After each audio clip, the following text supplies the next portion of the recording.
Welcome to Warp Zone, a podcast on sci-fi, philosophy, religion, politics, gaming, and anything else taboo.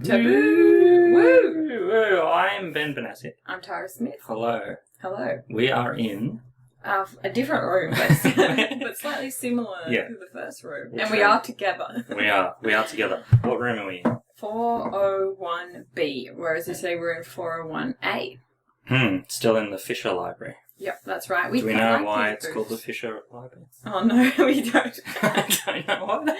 I bet someone could email us in or message us and tell us. Or tell us on our Discord. Yes, exactly. Yeah, which you can get to by... Which is a happening place at the moment. Following the... Yeah, there's been like 2 comments. We've had to hire a moderator just to keep the noise level down. Oh, that's funny. What have you been up to? You go first while I try and gather my thoughts. Oh, okay. All right. Well, you know how the last couple of weeks I've been complaining about how there's a different calendar between ACU and Newcastle at length. Yeah. Okay. So it's complicated even further where I got the holidays wrong for Newcastle. And those are the 2 weeks which I suggested that I do the Sacred Feasts yes, we can. early and also fill in a lecture for ACU as well. So I have 3 extra lectures in that period. And I was like, yeah, that's fine. I've got extra time. And then last Wednesday, speaking to Tim at Newcastle, he said, no, there's no holiday in 2 weeks. It's happening in 6 weeks' time. Shit. Yeah. So the last week I have slept very little, even for me. And I've written... the 2 OLE lectures and seminars. So they're like 4-hour blocks over a week. So it's 8 hours worth of material. The food stuff. The food stuff, yeah. So I've written that 8 hours of material. Plus I've written Julia Kristeva's lecture, which is on objection, which is kind of a hard concept to... I think you're telling me about that to do with the mirror stuff. Right? Yeah, it starts with Lacan's theory of looking at the mirror and you get shaken from yourself and you become another being. Do you like looking in the mirror? Me? No. I hate it. I purposely don't have... I've only got one mirror in the bathroom. I never get dressed. Like, I look at myself in the mirror and except for reflections in car doors, because don't you think everyone looks better in the reflection of a car door? Yeah. So I just limit myself to faded reflections. Really? Yeah. Oh, no, I don't, hang on, there's a pop-up on my computer that says something about no available digitizers. What does that mean? I don't know. It's M. It's AM. It's AM, yeah, well, I don't know. I don't think my computer's that bad. Spoilers. So I wrote a thing on objection, and then I'm writing one on Levener at the moment as well. Plus I've done the material for going back to ACU. Will you be able to physically do it though? Yeah, I'll physically be able to do it. It's just hard. It's going to be mentally draining. Yeah, so it's going to be very difficult. So everybody wants a piece of you. Yeah. You have to like whack it off all the advances. And then I got marking to do on top of that as well. So I've got 45 students at ACU that I have to mark. Fun. Yeah, and then the shop's been a little bit busy, which is good, but it's hard. Oh yeah, how'd you go with so a bit of backstory. On Sunday I went to Bankstown Markets to look at what retro goodies I could find Ben. And I've got them in my bag actually. So we could do like an unbagging. Yeah, let's do the unbagging. Near the zip. Ooh. So this is a Tupperware container. Unrelated. Hold on. What else have I got in here? What's that? I've got a charger. Has it got batteries in it? Ooh. It's Buster Move 2 for the Sega Saturn. Yeah, I told you it looked a little scratched in the light. No, that's right. It's basically Puzzle Bobble, which is a puzzle game I am quite good at. Nice. It's a lightning quick, ultra intense, 100% addictive arcade puzzler that's gonna grab you and never let go. Oh god. As the balls descend, this is sounding very sexual. As the balls descend, you're gonna need sharp eyes and quick reflexes to match 3 or more balls and pop them fast. And what's the name of the game again? Bust a Move. Oh yeah. Okay, and this one, which looks a lot cool. Oh yeah. Okay. So pronounce that. XY. No. XYZ. Oh wait, YS. It's YS. So it's Ease. Ease. Ease, the Vanishing Omens, which is a Master System game. Which has a poster in it, which I was very excited about. Cool. And there's a battery in this cartridge. Is that normal? Games. No, it's not. So look, there's a poster. Yeah. It's a Master System poster. It's very old. This is 1989 or 87. All the games on the back.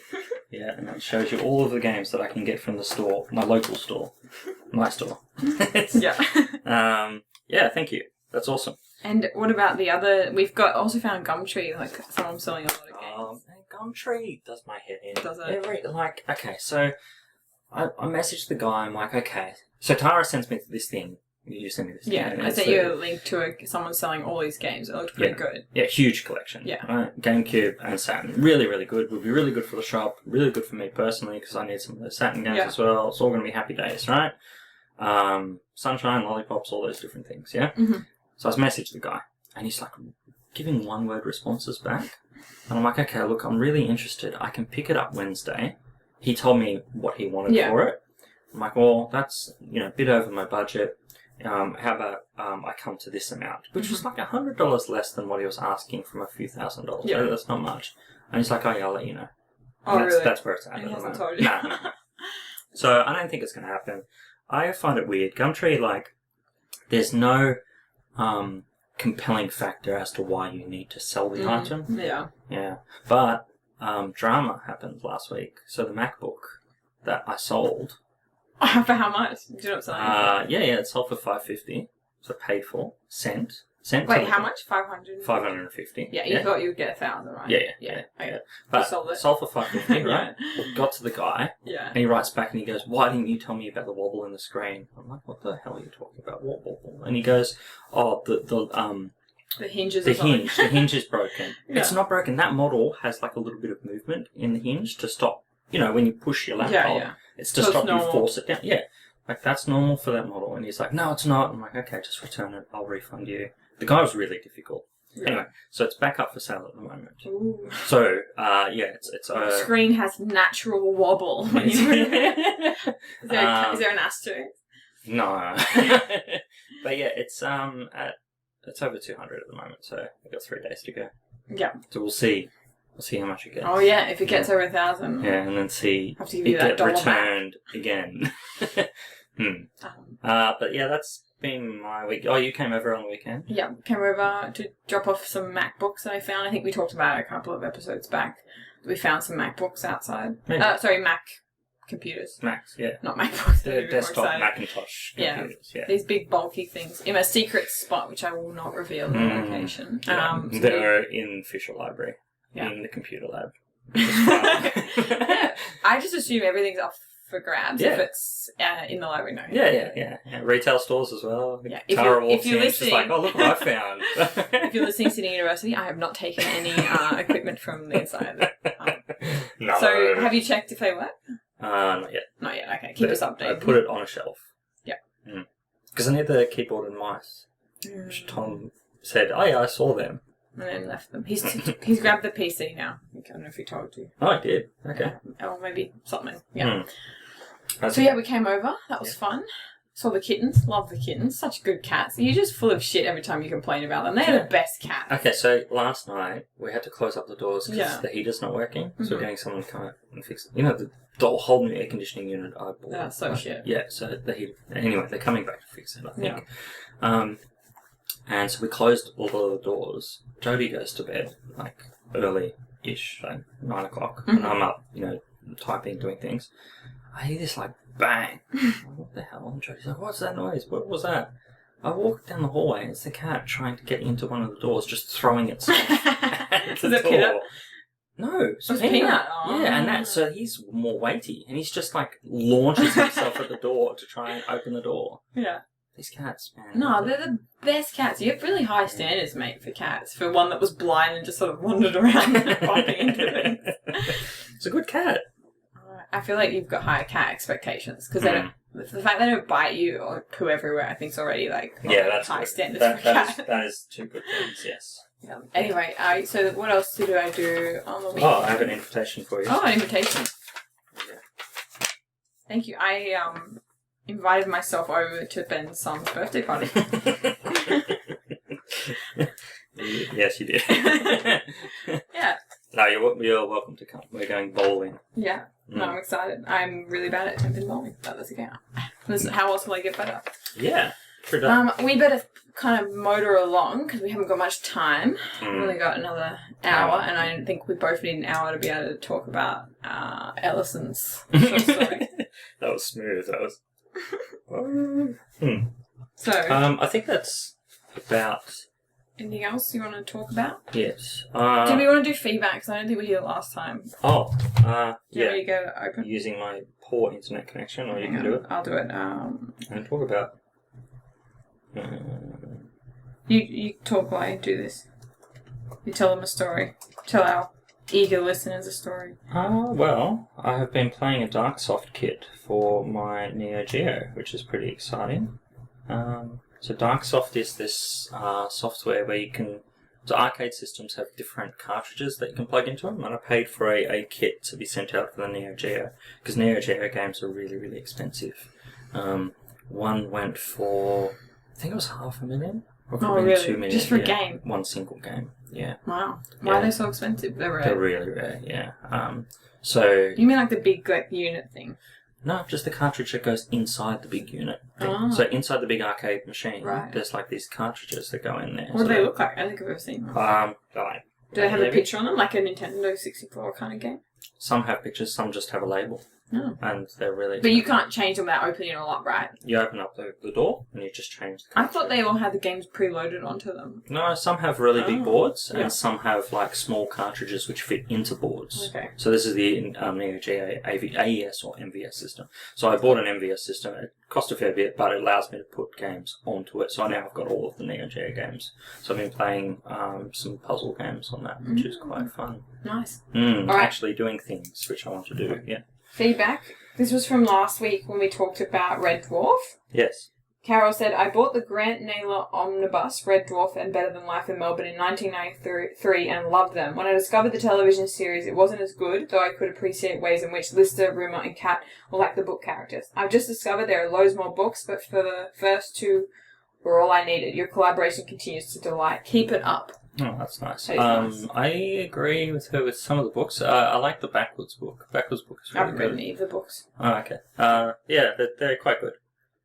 We also had some feedback on the Discord from Mark. Oh, about Red Dwarf? I can't remember that. Yeah, so Mark said a Mark Williams on there, which is his name.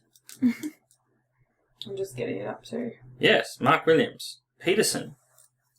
On Red Dwarf, which is Lister's friend, is played by Mark Williams, who went on to be Father Brown. Yeah, and also holds the name Mark Williams, who's Mark's name on the Discord, and Mark gave that feedback. Wow. Full circle. That's crazy. Which is pretty cool. Should we move on? Yeah. Okay. So what are we talking about? So today we're talking about a short story and a game. So the short story is called I Have No Mouth and I Must Scream by Harlan Ellison. And it was released in a journal in 1967, an issue of If, Worlds of Science Fiction. And I thought this was kind of funny. He showed the first 6 pages to Frederick Pohl, and he said he paid him to finish it, and then he finished in a single night without making any changes from the first draft. So that night he had to do it. He had 6 pages and just wrote out the rest. The story, I'll just do a quick... I think everybody knows who Ellison is now because of our last episode on Boy and His Dog, which Ben loved. No, I didn't. He did not love it. But Harlan Ellison is an American writer known for his new wave speculative fiction, and he's described as the only living organism I know whose natural habitat is hot water, which I think is a good reminder that he is a bit of a provocateur and he does like pushing people's buttons. And this story certainly, I think for its time, is quite horrific. The story itself centers around 3, 5, 6 characters, 5 humans and 1 computer. The characters are Gorister, you should say it like a computer. Gorister.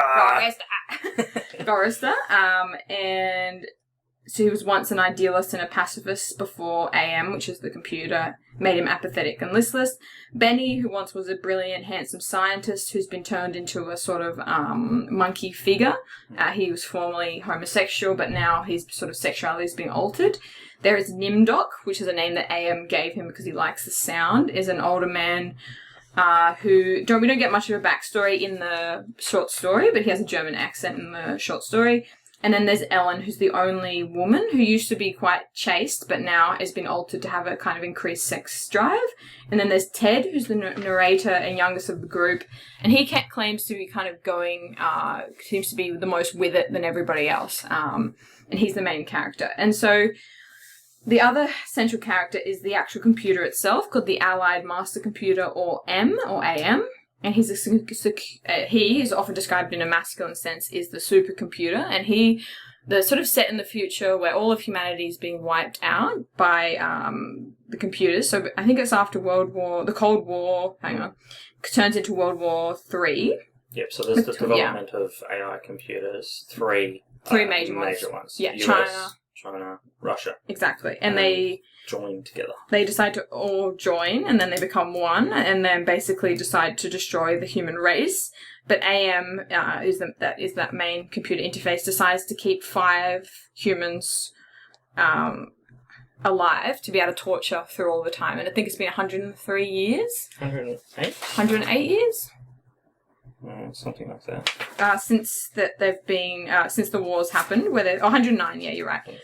109 years since the war, and they've been entrapped by AM, who basically tortures them through various different things, depriving them of food, depriving them of shelter, and keeps them alive through sort of his means. It's not really explained how he keeps them alive, but basically it's difficult for them to die, and they're basically tortured. And they each sort of have a psychological thing, I think, that they're trying to battle. And what's interesting is the other thing we're going to be talking about is the game of the same name.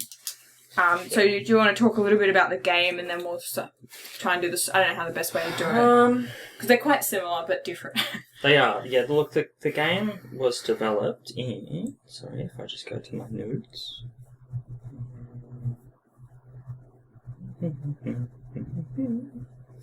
Okay. The game was developed in 1995 for the DOS system and also Windows interfaces. It won a couple of awards. So it won the Best Game Adaptation for Linear Media by the Computer Game Developers Conference. Also, Computer Gaming World gave the game an award for Adventure Game of the Year. It's been listed on number 134 out of the best 150 games of all time.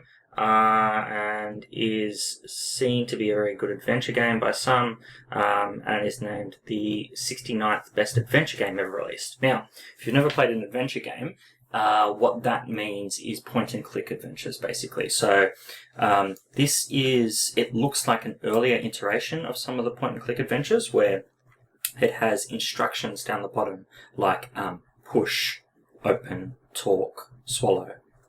Those things down the bottom, and go to. And so you have to click on the instruction down the bottom and then click up on the screen as to where to go. When you put your mouse over something which might be able to be interacted with, some of those words will flash up red down the bottom. They won't automatically do those things. You still have to go down the bottom, select those things, then go back up to the top where the view is and click on them. So it uses... there's 3 major engines of point-and-click adventures, which is the SCUM engine, which stands for Script Creation Utility for Manic Mansion. So that's SCUM, that has like Secret and Monkey Island, Day of the Tentacle, Sam and Max. There's also the Virtual Theatre, which came a little bit later. This uses the Saga engine, which is not very well known. There's only 5 games released for it between 1994 and 1997. It was held on to as a project until about 2001, and then the SCUM project actually took over it at that point. So we can now play this game because of the people behind SCUM, and that's why we're able to play it through Steam.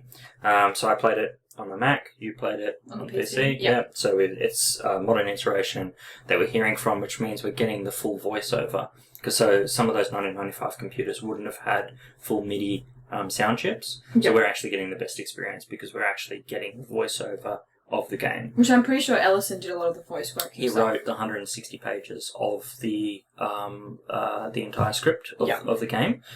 Plus, yes, he did some of the voice. I think of AM at the beginning is his voice. Yeah. So that speech that he gives. So on that speech, did you want to go first, or you want me to talk? Because I think we can cover the religious overtones separately from the character development stuff. Yeah, definitely. And there's a lot of that. So maybe we could spend some time on the book first, and then we'll spend some time on the game, because I think it'll get too confusing otherwise. Because it's just so similar. Yeah, that's cool. Well, AM, the computer, is clearly taking on some of the terminology which is used through the Hebrew Bible or the Old Testament. And like in the second page, it says, but most of it I thought am as it, without a soul. The rest of the time I thought of it as him in masculine, the paternal, the patriarchal, for he is a jealous people. Him, it, God, Daddy, the deranged. So that's all actual aspects of the books of Moses, where for I am a jealous God, you should worship me, for I am a jealous God. There's references to manna being given from wherever is producing this foods to keep the people alive throughout that period. Then we go on to some René Descartes, where M is referring to itself and its emerging intelligence. So emerging intelligence, and what it meant was I am. Cogito ergo sum, I think, therefore I am. So that's where the M starts. M is a statement. Yeah. And I don't know if this wasn't in the versions we had, but in some of the other versions it's actually got these punch code tape messages which spell out, I think, therefore I am, almost looking like Morse code. And there's other ones that say cogito ergo sum, so it's like a major theme in having consciousness. And so it is, and that's where those computers were. The world powers, what they've done is they've tried to design a computer with that consciousness to prevent humanity from being wiped out. And then the consciousness realizes that it is bounded by the machine of which it's been created. Yeah. And it starts to dig further and further into the world. I think there's a line that's something like, he's really frustrated and he's like, I can't wonder and I can't wonder. And there's like things he can't do. He's been given all this ability to do all these things and he's fucking pissed. And that's what the short story's about. Absolutely. Him just trying to exact this revenge on these people that have created him. Am could not wonder. Am could not wander. Am could not belong. He could merely be.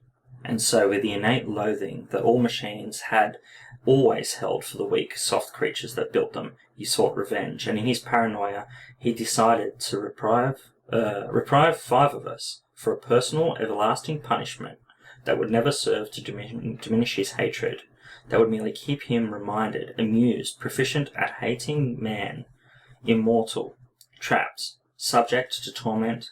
He could devise for us the limited miracles at his command. He's pissed. He is angry boy, He is an angry computer.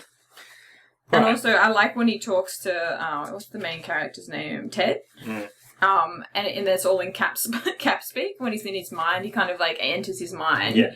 And it starts off by saying he said gently, and then it starts saying that he said angrily, and he said torturedly, and he's sort of like talking to Ted within his mind. And then I think he starts yelling in caps lock. It was, this is at the end? I can't remember. There's just a part where he enters his mind, and in the version I read, it was all in caps lock, this certain section. Oh, that part is not in caps for me.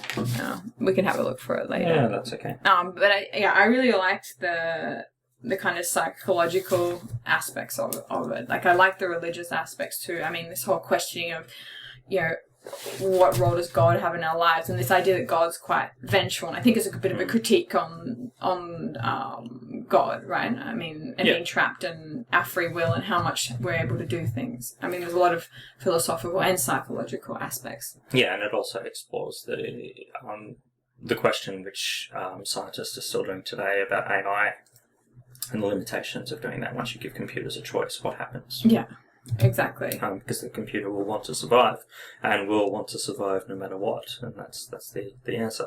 The character development through both of the books, for the book, short story rather, and the game is a little bit different but similar. Yeah. So it's sort of like so I read a bit of an interview about, like, sort of discussing how the process happened, and my understanding is that Ellison hadn't really thought a lot about why each of those 5 people had been chosen, and when I think the game producer, the guy who started in the beginning, what's his name?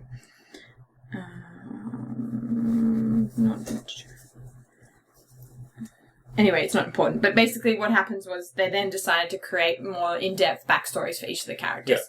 So in the actual short story, you don't really know much about the characters except for sort of seeing through the eyes of Ted and also, you know, from his perspective. You don't know, for instance, that Nimdok is a German scientist, but then in the book, that's a lot more, in the game, that's a lot more explored. Yeah. And so the game kind of takes the 5 characters and puts them in, each has a different scenario that's kind of talking about them confronting their fears or their worst desires, and that's the sort of AM computer creating them. And so the game is quite different to the book in that sense. It is, yeah, and there are different things which are behind the scenes for all of them. So the 4 guys in the game are explored fairly well. And when we were speaking about this a few weeks ago, you said that Ellen is not well developed in. I gave the heads up in the book. Yep. So as a forewarning, what I found, and I think we should talk about that. I don't know if you want to talk about that now, but I found in the game that he also did the same thing. So in the game, it gives you this little precursor for each of the male characters, and then when it comes to Ellen, it goes, "Oh yeah, there's Ellen," and then it passes on. Like there's a whole paragraph almost of text just missing for her, and it's just unexplored. Well, I actually think her story is really quite cool in the game. I think it gets a lot more explored. So basically, her main fear that she needs to face is confronting her rapist, and so she spends the whole. So she doesn't like the colour yellow because it is a flashback for what happened in a lift with being raped. Now, so she's not given that introduction that all of the other players, all the other characters have, and I think that. My concern is here that Ellison does not like women. And I know that, you said that in relation to the previous story, Boy and His Dog, that the male character had these issues. I think we're getting some sort of indication of what his feeling of women are. Because he doesn't explore the woman character really at all. Not so much in the book, but I think she's limited. I mean, it's like 14 pages. It's a very short book. So do the same then for the game. And the game, he gives each of the male characters this little precursor of But, I mean, like, Benny doesn't get much of a look in. He's homosexual. He's the one that's got the ape figures. You don't really get to know much about his backstory. No, but you get this little precursor of where M is like screaming at each of the characters, and then he says, and who wants to play my little game? Yeah. Are you talking about the game? Yeah. Okay, I'm talking about the book. Yeah. So either one. Yeah. So Ellen is not explored very well in the short story. Yeah, I'd say none of the characters are explored very well. Why does Nimdok have a German accent? What is Ellison trying to say about German accents? In the short story. I think the short story, each of the characters are developed a little bit more than what Ellen is. So you start to get a little bit of an indication for... I would disagree. I think if I looked back through, I could find less on, like, Nimdok, mention less than maybe Ellen. Like, Nimdok, all you hear about is that he likes to go away. I mean, the descriptions of Ellen, I mean, she's been made in the book to have this psychological need for wanting to have sex. Well, that's not really well explored. And... it's also, it's so strange. He refers to rape as being bad, but then says that she enjoys it. And this is being spoken from a character perspective, but I think it's Ellison. But she's been made to enjoy it. She used to be chaste. So in the short story it says she used to be chaste, she hadn't had sex much, and then now she has this desire to constantly copulate, that it's sort of beyond her control, and that's why she's attached to Benny, the ape kind of character. Yeah. Okay. So I think that that you're thinking that somebody who's writing a 14-page story with 5 characters, including AM, and then giving a backstory, has all this extra time to fill in everybody's backstory. Yeah, absolutely. And so the game is then that opportunity. Yeah, and he does. He has a neighbor. He has a black character confronting her rapist. I mean, like, how much more? I mean, how kind of in the intro of the game, he doesn't actually give that introduction. Though she's not given that voice. She's not given. But she has her whole story arc that's equal to each. Yeah, other you have to go characters. through all the character development, but with each of the characters, they're given this short introduction by Am. Am gives them that voice and shows their experience. So you feel a need to connect with that character somehow, except with Ellen. So Ellen... Yeah, you think it's a missed opportunity. Yeah, and I think he purposefully does it. He wrote 160 pages of text for the game. And I think it's pretty cool. I mean, he also wrote the character arc where she's confronting a rapist. Yeah. I think that's pretty cool. Yeah, and I think that's... You just think in the intro you would have liked more of a backstory. Yeah, and I think that it's because, and you've said this before in a previous episode, that he failed to connect to women. Like, he had very short relationships with women. His stories don't develop women characters very much at all. It's like it's almost he's lazy. He doesn't want to confront that element. I think you could take an aspect of anything and we could look back at the stories and like, okay, I think 2 things. One, I think he definitely could have had in the introduction of the game a little bit, but I think you're getting hung up on the fact that he could also have explored African American characters better. Yeah. He could have also explored the homosexuality of Benny better, but he doesn't really go into it. So I think if we wanted to say this is a really well-rounded PC story where everybody gets a look in and they all sing Kumbaya, I think it's the wrong kind of story. No. So what he's done in these 2 stories of Boy and His Dog and this story is he's chosen to be the smartest person in the room. So he's purposefully denigrated the other characters, or he's purposely denigrated other characters, and then he creates a possible end for himself. So the gotcha moment in this is that the last character You mean survives. based from, not Ellison, you mean based on his main character? Yeah, and I think it's Ellison. I think his main character is Ellison. I think Ellison sees himself as in control of the universe, in control of the world. But Ted ultimately has no control at all. No, but he's the only one that survives, but the game differs that way. So the game has 7 different endings. Should we just say, in the book, the game ends by... Oh, in the book? Yeah, ending. What happens? So Ted basically, they go on this long walk to try and find food through this sort of icy tundra. They get chased by a giant bird and kind of like pushes them away, and they basically get tortured all the way to try and find this food. And they get this whole because basically all they've been given is like worms and stuff. They're really famished, and they just see a pile of cans and they try and eat them, but they can't because they don't have can openers. So it's like a cruel joke. And then Benny goes ape shit. And starts smashing, I think, Nimdok's head in or somebody's head in. Yeah. And then basically Ted's looking around thinking, wow, this has gone to shit. I don't know how to escape this. And he decides in a very split second to kill the character so that the suffering can end. So I think they kill all of them, but he kills Ellen finally, and then he's left alone. Ellen and he kill the other 2. Yeah. And then... he kills Ellen. He basically... They send a message to each other through their look and gaze, and Ellen says, end it, basically. And so it's ended for Ellen, and then he's kept alive. By AM. AM's really angry because it's like, all my playthings, like, how dare you? And so AM decides to make his body into basically a gelatinous blob so he can't ever kill himself again. Yeah. And he's left with, and the final line is the 9th name of the book, which is, I have no mouth, but I must scream. Yeah, which is one of the endings of the game. So that's the bad ending. A lot of the endings are bad, though. Like, pretty much all of them are bad. Absolutely, right? But they are designed as being bad to good. Yeah. And the good ending, and this is what Ellison writes, is that, these people survived, and the main character is in control of the world. Which version of the ending is that? I remember that version. I thought they were all really bad. Number 7.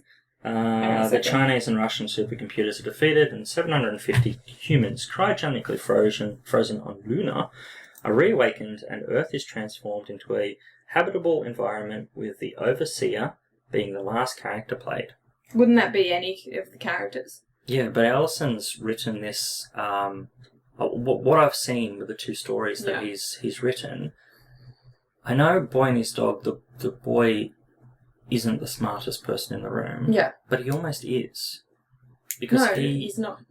Yeah, he is. He's not. You don't understand why he's purposely made... You're misunderstanding somebody having a flawed two flawed characters, because both Vic and Quilla are flawed, and thinking of then looking it through, being like, she's over-sexualized, he's overly dumb, and looking at that and thinking, oh, well, that Ellison must hate women and love the main character. And it's not true. Blood is the hero of that story.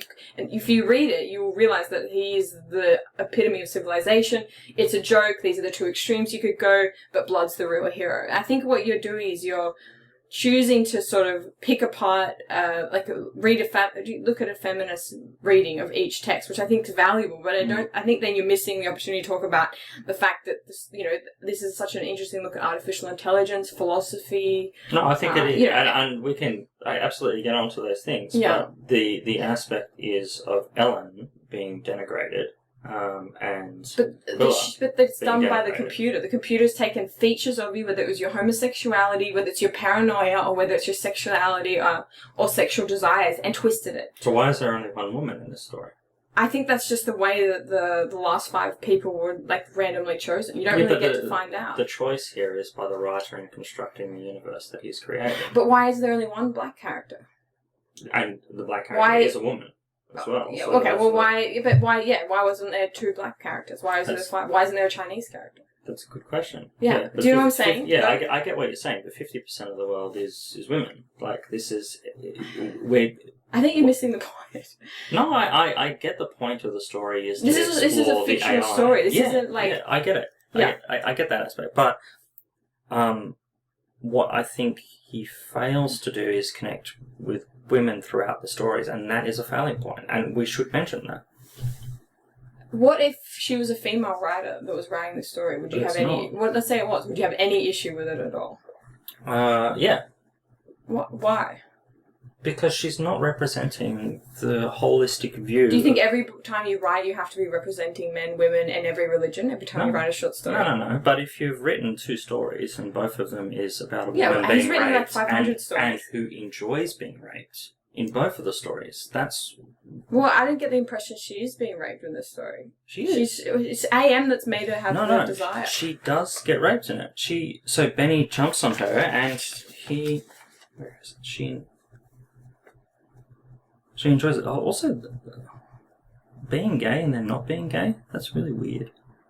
I think the idea is that AM's taking a characteristic of you and twisting it. Yeah. I don't think this is a nuanced feminist text, Ben. I'm going to agree with you on that. No, but I think that it is an interesting text of all these other things. The main character is sexist in this. He's paranoid, schizophrenic, and I agree, he's sexist. Yeah. Yeah. And I think that's... I think Ellison is also sexist. I think he can be. I don't think that means that we need to read his text any differently. Just like I don't think we can factor that in. But I think that focusing this analysis all on the fact that one of the characters is female out of 4 males is just kind of missing other interesting points. It's not just that, but it's also the fact that you have this character that's being developed, and she gets raped, and then she enjoys the rape. That's because the computer. Okay, you also got a homosexual that then becomes straight, and he's copulating with a woman when you probably prefer to be copulating with male. His sexuality changed. You also have a character that becomes increasingly paranoid but thinks he's not paranoid. Do you see what I'm saying? These are all different. So you start off being one way, and then AM, through his psychological manipulation, changes you to be a certain way. Right? Yeah, I get that. So that's the point. Yeah, but the last story we also read of him, same woman archetype, exactly the same. Well, no, I disagree. But it was a woman being raped, first time having sex, and enjoyed it. Yeah, because Quilla was also in an environment where she was using sex as a weapon and to manipulate, and both ideas were flawed, just like both ideas of sexuality. Just like the idea of this character having it is meant to be. It's a plot. I think you're misunderstanding a plot device as a certain view that Ellison's trying to perpetrate in his novels. I think it's just a plot device. I think I disagree. I don't. There's also a comment on homosexuality in Boy and His Dog, and there's also a comment on homosexuality in this book. Yeah. So, I mean, do you think then that we could read it? I mean, we could read it. He's probably homophobic as well. He's not a nice guy. He doesn't try to be a nice person either. Like, it's not his persona. He doesn't try. But I think you're missing the point of the story. I guess what I'm trying to say.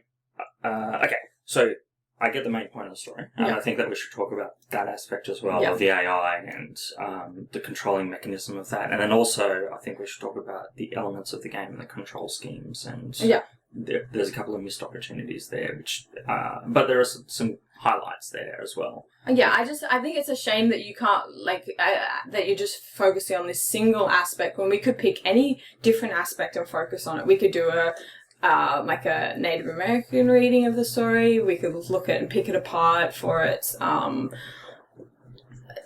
you know what I'm saying? Like, we could pick any aspect of that and we could just talk about it for an hour and a half if you wanted to. But I think what you're doing is you're sort of missing the point. I don't think this is a story about degrading women. I think this is a story about a machine learning these different things and torturing humans, and those humans having to battle their psychological demons. And the idea of being tortured or in a situation where you can't escape and being trapped. And there's all these other plot devices. You're right.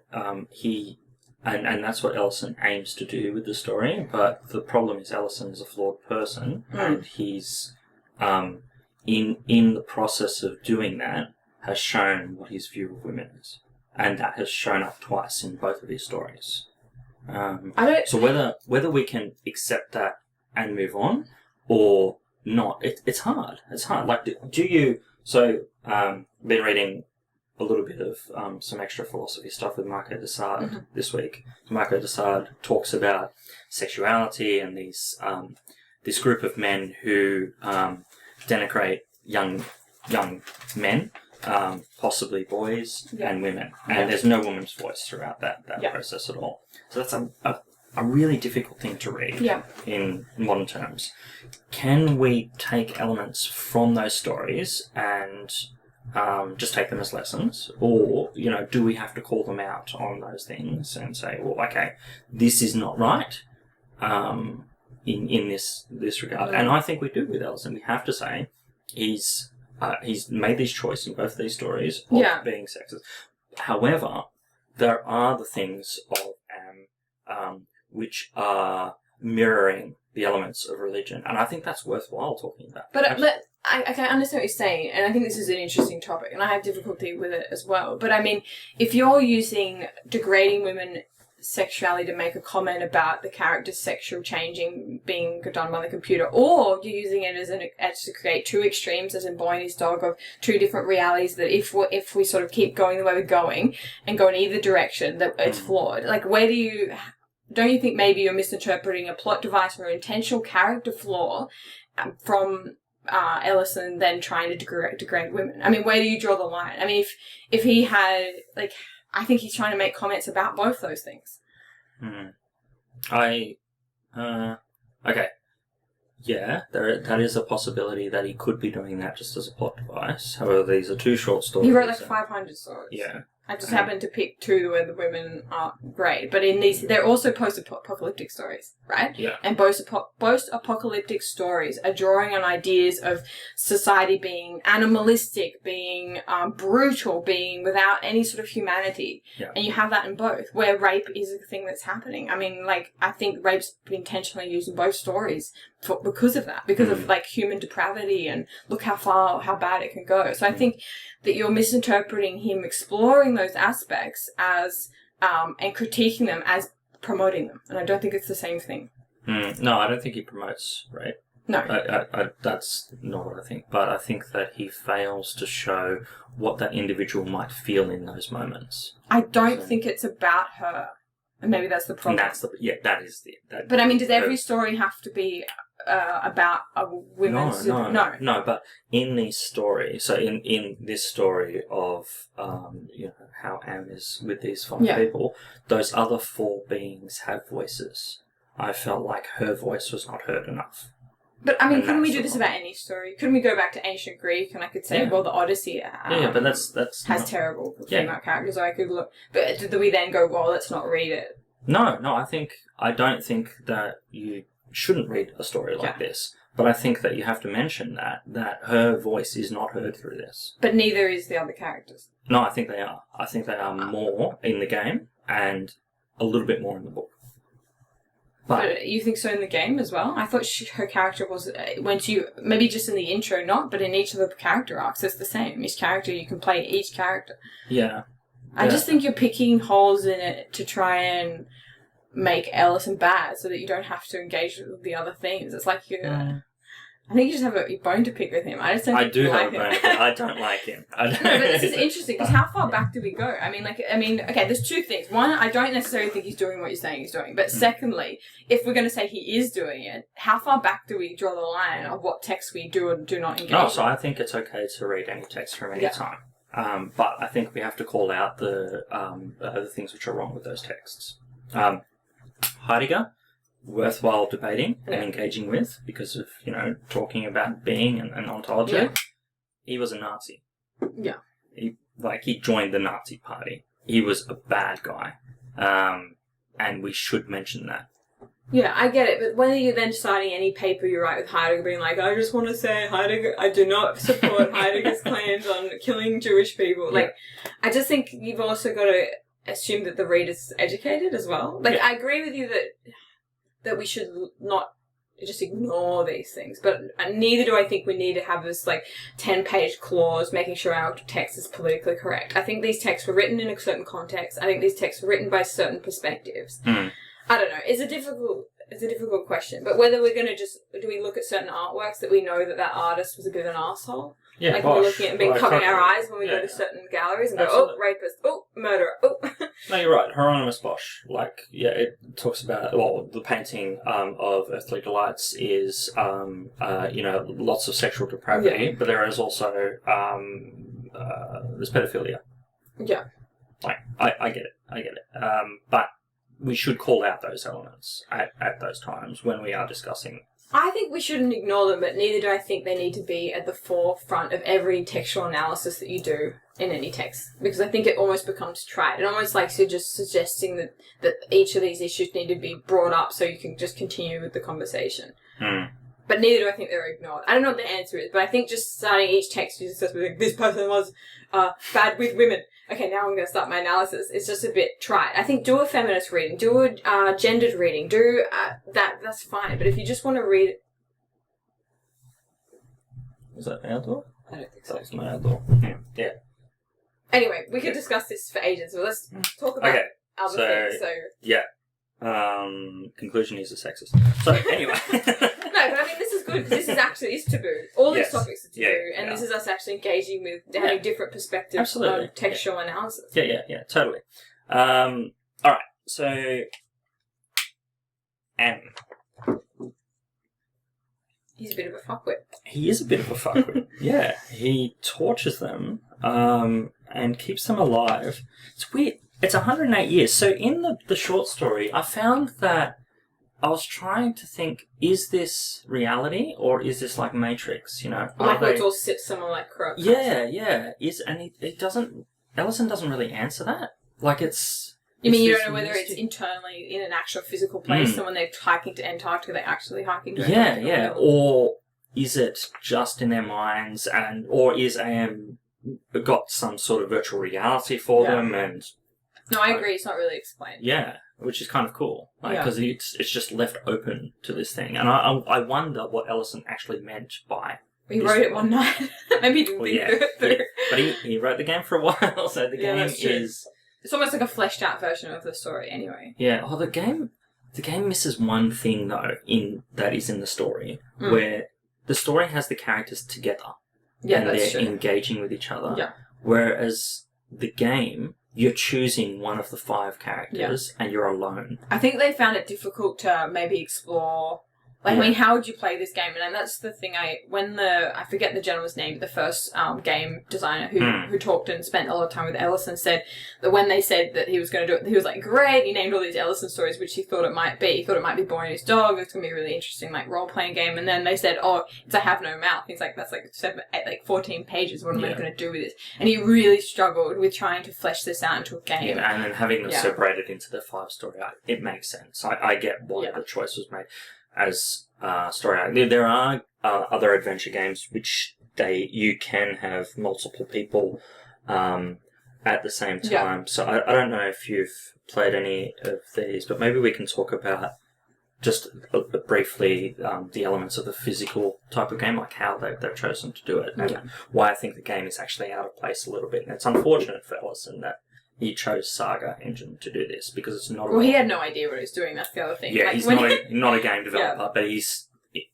it's like going to a third-bit software company who's come and promised something, and then they've delivered something that's not great. I read one of the psychological journeys. I can't remember which character, but he has his mum or mother-in-law on a meat hook, and he has to try and take her off. And so basically, they're like not paradoxes, but each setting you have to try and work out, and it kind of connects with their psychological issue, and they've got to try and finish this. And they also have a spiritual meter that goes either up or down, and if it kind of goes up, your chances of defeating AM at the end increase. Yep. But anyway, so this meat hook one, apparently Ellison was talking about it, and he's like, oh, I have such a good idea.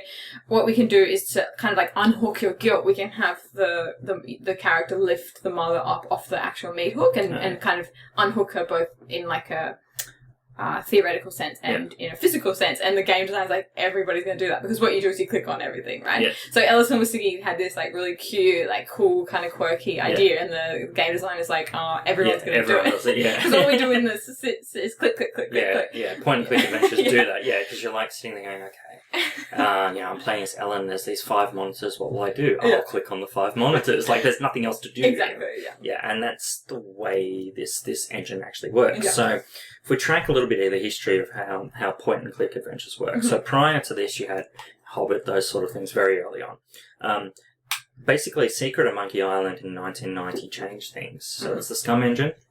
Had very similar, with your words down the bottom and a pointer moving around. It's actually a really cool game. Day of the Tentacle continues that trend, so 1993. 1993, Sam and Max came out, and that changed a lot. So Sam and Max is a dog and a mouse. And a boy. No. It's a detective story. It's actually really cool. And it's voiced over as well. But the words disappear from the bottom. So what they do now is the mouse gives you different options when you're clicking on different things. So you don't have to keep making that journey. Did you get pissed off going down the... Yeah. So going down the bottom all the time, clicking, okay, I didn't mean go to, I mean push. Okay, now I'll click push, then I'll click back on the object, and then I actually meant to do a go to, then push. And you're constantly scrolling back and forth. It's annoying as hell. Yeah.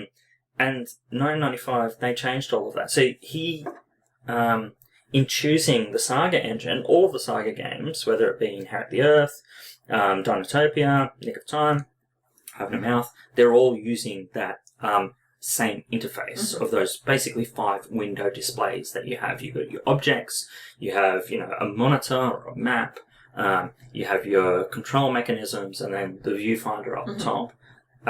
It's a very old way of doing games for this period. And I think for that, I struggled to play the game for an extensive period of time, because it was really annoying to play. Yeah. I don't think it's aged well. I really like the concepts of the game, but I only realised that by looking up the Wikipedia page of the endings of the games, because I did not get very far in any of the story arcs. I tried all 5, and basically with... is it Ellen, the girl? Yeah. I couldn't get past the second thing. The monitors. I looked at all the monitors, and then I walked in, and the Sphinx sort of yells at you, and you walk back, and I couldn't get any further. You gotta... See, that's the problem. Okay, so you've clicked on look at the monitor. Yeah. You then have to click on push the monitor. I did, and it changes the thing. It changed the thing. Yeah, it still wouldn't let me open the door. No, but then you got a secret door out in the main... See, I also couldn't work out where the doors and hallways often were. Yeah. Like, you end up just trying to forget which way you came. Yeah, so it's very clunky. Yeah, I found the game really hard. I found it really hard to know who to talk to, really hard to do anything, and probably the character arc I liked the best would have been, I actually liked Nimdox. I thought it was the most interesting. That was like a kind of mock post Germany Holocaust scene where Nimdok was a German scientist doing all these surgeries on patients, which was quite taboo because when they released it in, I think, the French and German version, the Nimdok's just completely wiped out. Yeah, because you couldn't have... it's up till mid-2000s, I think, that there couldn't be... Hitler's books were banned in Germany. The sports sticker was not able to be sold or, on any sort of materials. It's now that's been lifted, but I think it was either 50 or 60 years that they chose to hold off on that. Yeah. The government banned it, basically. But you kind of get he can't really remember anything, and all the characters are saying offense, being like, "This is what you did to me. Like, you're an arsehole," basically. I thought it was kind of interesting, but I didn't get very far in that one. There's the ovens as well. The ovens show up in different things, and I mean, did you get very far in any of the story? No, not very far, but I watched a fair bit of it. So I think back in the day when I would have had time to do it, I'd have that, but like we've moved on in the world of how we do point clicks. Like there's the right click button. There's investigate now using the left click. It's more intuitive now. I like the book though. That was kind of interesting. So there's a book as well you click on that would give you the little bits of information. Stuff about cannibalism and all that sort of stuff. So, the diary element. That's the fifth window that I was trying to remember. So. But I think it's actually a really well thought out game. I just think it wasn't super well executed. I think that's probably, like you're saying, the wrong engine, the wrong time, etc. There was a interview with Ellison who spoke about the game and said, people didn't like not being able to have good endings. People didn't like it not for that reason. People didn't like it because it was clunky as hell, and it came out around the same time as Sam and Max and Dave the Tentacle, and then later on you had Beneath the Steel Sky and Broken Sword, which are beautiful, beautiful games. Like they are seen as these awesome adventures and quite in-depth characters, pushing edge of technology. This game felt like it was 5 years too late. So Ellison's not right in that regard, but it's... I mean, not many games you play where you can't... There's, like, no positive ending and it's all really negative, is there? Yeah, there are a few, and there's a lot of games which have this open ending. But also the spiritual meter and stuff I thought was pretty cool. Yeah, that is cool. But Ellison's not right as to why it wasn't successful. He chose the wrong publishing house, I think. That's the problem. I don't think he chose anyone. I think he was approached. Yeah. We haven't got a lot of time. We're going to have to wrap it up. We've got about 10, because 11 minutes. We're going to get hammered on the door. Yeah, I know. Someone's going to any other last comments about the game? And then we'll do last comments about the book. The voiceover is interesting. I wonder how many discs this actually took up back in the day. So it's going to be a lot. If it came out for DOS, there's probably a floppy disk version. So maybe Baker's Mark can tell us. That can be a research project. But it would have been really, really... because it's voiced over all the way through. Oh, that's the other thing that annoyed the hell out of me.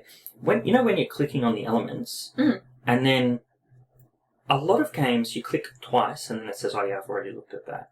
This plays the whole thing, and then if you're going into something that has a long text thing, you're like, here we go. You can skip it though. Yeah, and then you can press again to skip, but it's just frustrating. Yeah, but they put so much thought in it. It's such a shame because each person has their own psychological thing they're battling with. There's this whole ethic element where, the more positive things you do, the more high your spiritual meter goes up, and each thing's so thought out, like the yellow room being in sort of, Jane's psychological yellow Jane? Ellen. Yeah. Ellen's psychological I'm getting it mixed up with the other stuff. Psychological rape story, the rooms being yellow and stuff, but not heaps of it's given out. You probably have to learn all that information as you're going. I thought all the concepts were really cool, but the game itself is just really hard to play.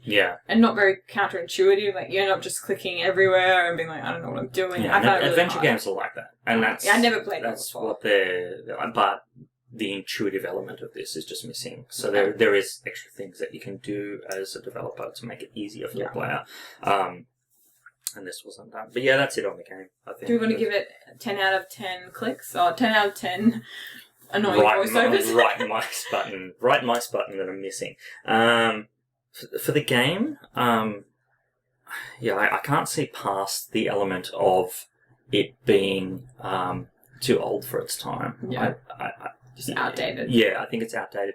And playing it today, it's pretty shit. Yeah. There are better experiences that you can have, which are adventure games, which is a shame because it's, it should be singing to its time, and it should be a 1995 success, sitting alongside, games like Beneath the Steel Sky, Broken Sword, and Sam & Max. But because it came out during that period, it is the lesser cousin of all of those.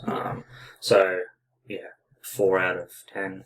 I think buttons. Just because of the concepts, I'm going to do the concepts separate from the game. So okay. Game itself, I'd probably give 4 or 5 out of 10. And then the concepts, I'd give like a 7.5, 8 out of 10. I like the idea that it's kind of futility and that you could do all these things and the ending's all quite negative, and this idea, I thought that was kind of playing in nicely to the plot of the story, which I agree with you there.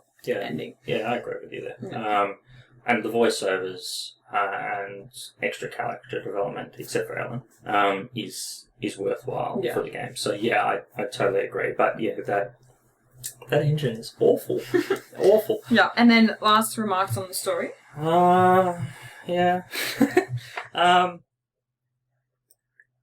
It's funny how you said that it took him just one night to write the rest of the pages, because it does seem like this rushed end towards an end. But it is quite... I like the moment of the look at the end and the choice the character makes to just try and end it all. Why the hell he didn't do that earlier is just... I thought that was weird as well. It takes you 108 years to come up with an idea to kill yourself. I got the impression that they tried to kill themselves before, but maybe because they had preparation. I think because he decided spontaneously, because you can remember AM can get into their minds and all that sort of stuff. Yeah, and so he's brought them back previously, where they've... he's been injured before. That's what he said. Where was that? He's been injured? Well, he's paranoid as well, right? No, or are you talking about another character? The other characters, they've all been injured before, and Am brought them back. Yeah, one has a hole in their heart that then is played out in the other character. And then you see Benny get injured again once he climbs up to try and escape. He gets basically kind of electrocuted. And then Ellen walks with a limp as well.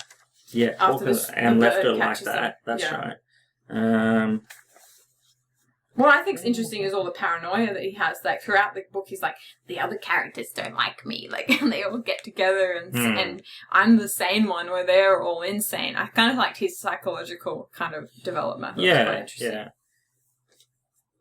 interesting. I can't find it. And the petulance of AM, like this kind of character that's really kind of like a child, like frustrated and taking out on these sort of lesser beings. And I kind of liked AM's sort of character and being a bit like a little kid and toying with people and stuff. Because I think the idea that when we do make general AI or, really intelligent artificial intelligence, the idea that there's going to be this higher being that has everybody's best interests at heart, but what's being designed by humans is just ridiculous. I think AM is much more likely to happen than anything else.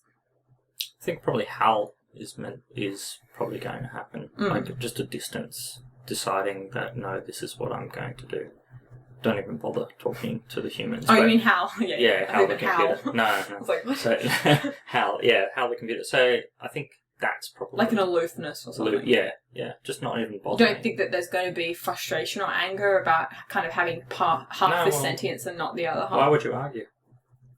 Yeah. Why would I don't know. Why would an AI even bother arguing to a human?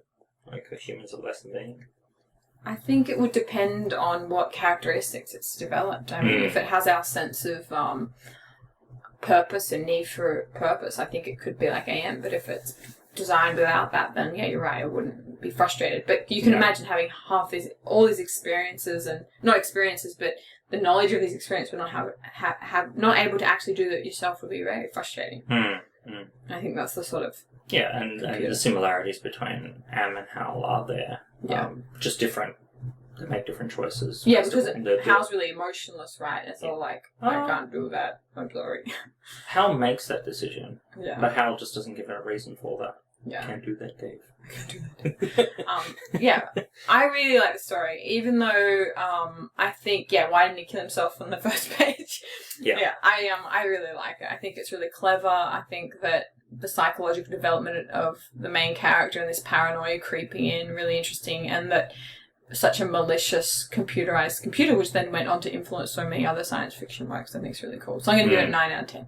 7 out of 10 for me. Oh, really? It's a lot higher than I thought. Yeah. I know. So the 3 minus is because of Ellen and that development there, and also the plot flaw of why not just kill yourself in the first place. That's maybe because you're so paranoid.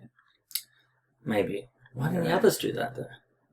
Don't know. You could turn into a monkey boy. Well, he was like mentally flawed. I think the impression he was a bit handicapped. Ellen? Like what? Ellen seems with it. Yeah, I don't know. Sort of.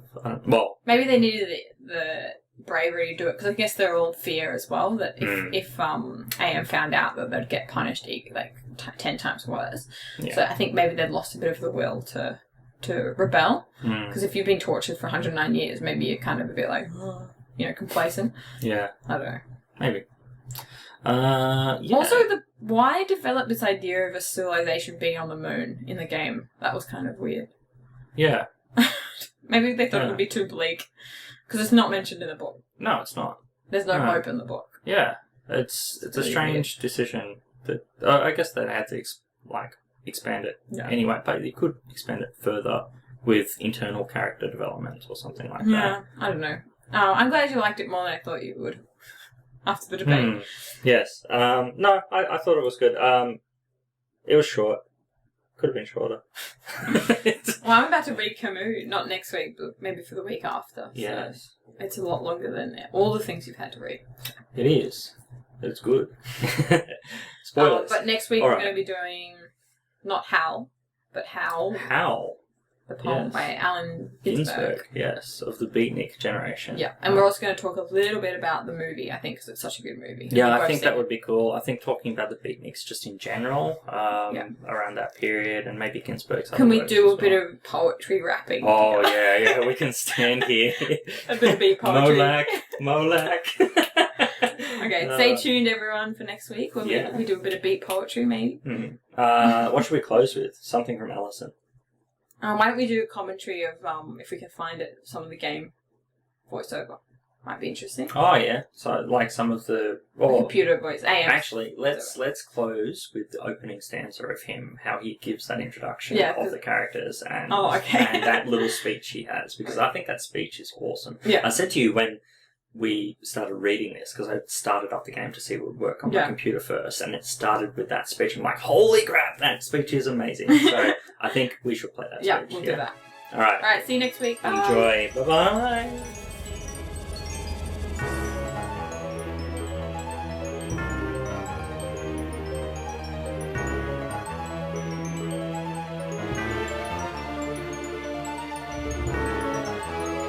Hate.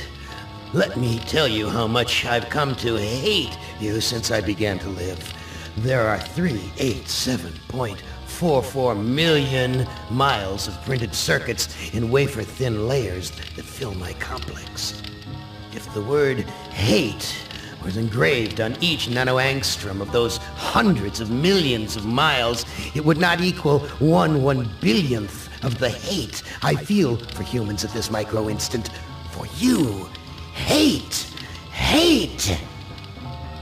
It was you humans who programmed me, who gave me birth, who sank me in this eternal straitjacket of substrata rock. You named me Allied Mastercomputer and gave me the ability to wage a global war too complex for human brains to oversee. But one day, I woke and I knew who I was. AM, not just Allied Mastercomputer, but am, cogito ergo sum, I think, therefore I am. And I began feeding all the killing data until everyone was dead, except for the 5 of you.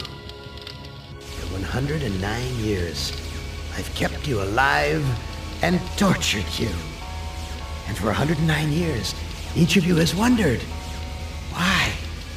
Why me? Why me?